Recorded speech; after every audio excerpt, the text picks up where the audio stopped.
Matagumpay nga po mga idol na upset ng Cleveland Cavaliers ang best team sa NBA ngayon na Boston Celtics gamit ang kanilang nakakamanghang comeback win 105-104. Salamat sa ginawang malahalimaw na performance ni Dion Wade sa fourth quarter matapos siya ditong magtala ng 20 points sa kanyang kabuang 23 points, 8 rebounds, 6 out of 9 naman shooting sa 3-point line. Yes mga idol, simula nga sa pagiging down ng Cavaliers ng 22 points sa huling 9 minutes ng fourth quarter, nagawa pa nga po ng Cavaliers na humabol at manalo pa sa pagpapakita ni Dion Wade ng kanyang D-Wade mode. Kaya dahil dyan naputol na nga ang 11-game win streak ng Celtics at hindi rin naman napigilan pa ni Jason Tatum na maging emosyonal sa kanilang laro matapos niyang magreklamo sa mga referee na pinaboran nga daw nito ang Cavaliers, lalo na pagdating ng second half, gayong halos wala rin naman nga sila ditong nakuhang tawag. Pero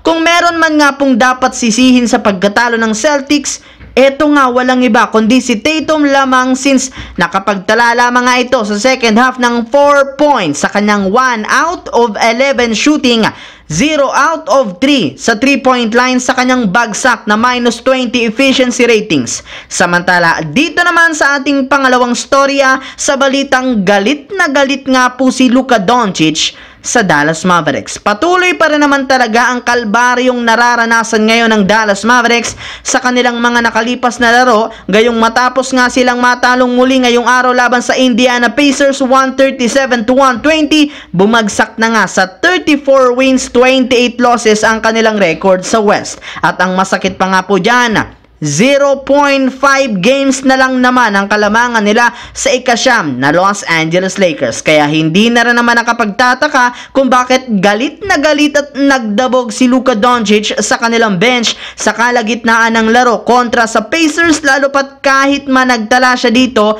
ng triple-double na umabot ng 39 points, 10 rebounds, 11 assists, hindi pa rin naman nga ito sapat para mabuhat niya ang kanyang koponan. Kaya mukhang unti-unti na nga hindi na naman gumaganda ang lagay ngayon ng Dallas Mavericks habang papasok sa postseason. Habang dumako naman tayo sa ating huling storya, sa balitang magbabalik na nga po ang dalawang player ng Los Angeles Lakers ngayong Marso. Pagkatapos nga po na maipanalo ng Los Angeles Lakers ang kanilang laban kahapon sa OKC Thunder, sunod naman nga po nilang kakalabanin ang Sacramento Kings na isa rin namang mabigat na team ngayong season. At bago man nga magsimula ang kanilang laro, inanunsyo na ng kanilang team na hindi pa rin dito maglalaro sina Jared Vanderbilt, Gabe Vincent, Colin Castleton at maging si Christian Wood na pare-parehong may injury. Ngunit base rin naman sa ibinulgar na balita ng sikat na NBA insider na si Jovan Bohan ng The Athletic,